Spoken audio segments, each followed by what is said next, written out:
Alright, partner, I'm sick and tired of this Boogie and Jazz gang getting away with this meth lab business. We gotta bust them today. Yeah, we need to get them off the streets for good. Alright, so how long till we get there? Well, we need to go 80 miles in 2 hours, so I'd say we need to go 40 miles an hour. Alright, the department said we should be heading south on Wichita, so our velocity should be about 40 miles south on Wichita. Alright, I'm on it. Speed and velocity are two different concepts that you see in our video. Speed is distance divided by time. Velocity is also distance divided by time. So what's the difference? Velocity has a direction associated with it, like you see in our video, south. So our speed is 40 miles per hour. However, our velocity is 40 miles per hour in the south direction.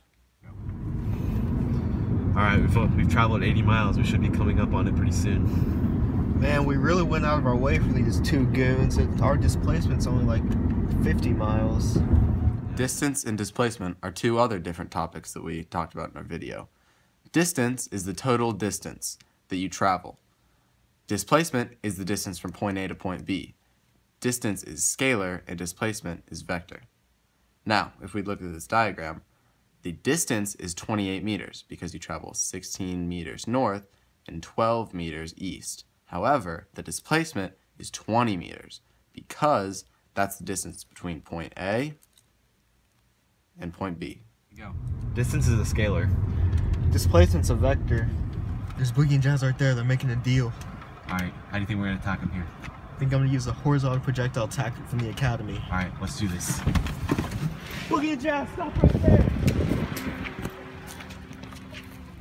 They're getting away!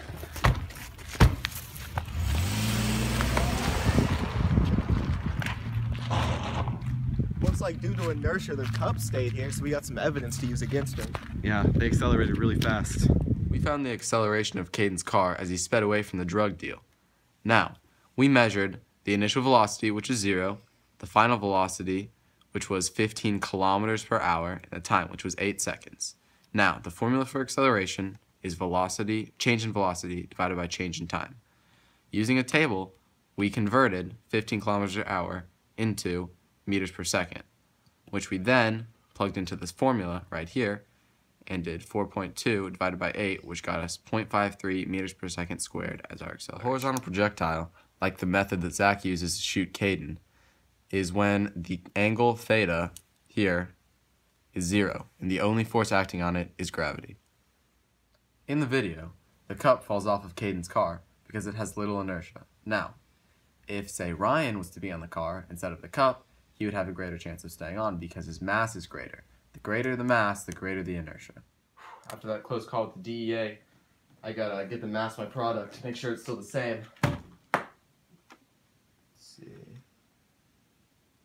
Ooh, 12.8 pounds. And the scene where Will is weighing out his briefcase. The mass of the briefcase is 12.8 pounds, and in order to convert that into kilograms, you multiply it by 2.2 and get 26.8 kilograms. To get the weight of the briefcase, you have to multiply by 9.8 because the difference between mass and weight is acceleration due to gravity. And by multiplying 26.8 by 9.2, you get 263 kilograms. Hey, look, there's Boogie's car right there. Oh, this must be what the kids call a trap house nowadays. Alright, let's do this. I'm sick and tired of these guys ruining my Friday night with the family. Yeah, we need to bust them once and for all. DEA is coming to end their reign. If you die today, just know I love you. I love you too. Let's do this. Go. There they are right there. Let's go get them. Let's go.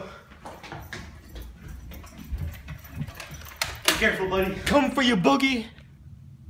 Oh god, I hear him. Hear the DEA agents, they're in the house. Alright, if one comes up here, I'm gonna hit him with an unbalanced force, tackle him, probably kill him.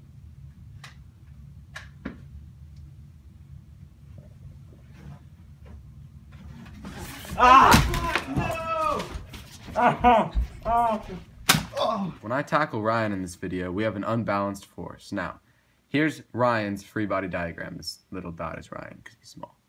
Now, his normal force of the ground exerting on him and the force of gravity are equal. However, the force that I applied when I tackled him made the net force not equal 0. Therefore, the force is not balanced. Therefore, Ryan fell to the ground.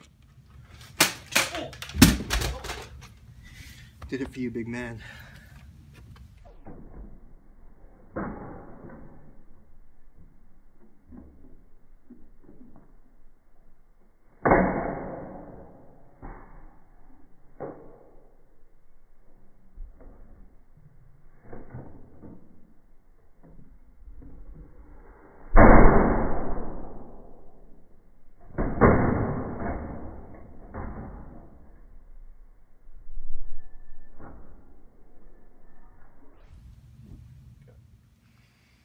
So Zach dropping the gun was an example of free fall. The gun took 1.42 seconds to hit the floor, and it had an initial velocity of 0 meters per second. So we plug that into the equation, and we get 0 plus 9.8 times 1.42 is the final velocity of 13.92 meters per second.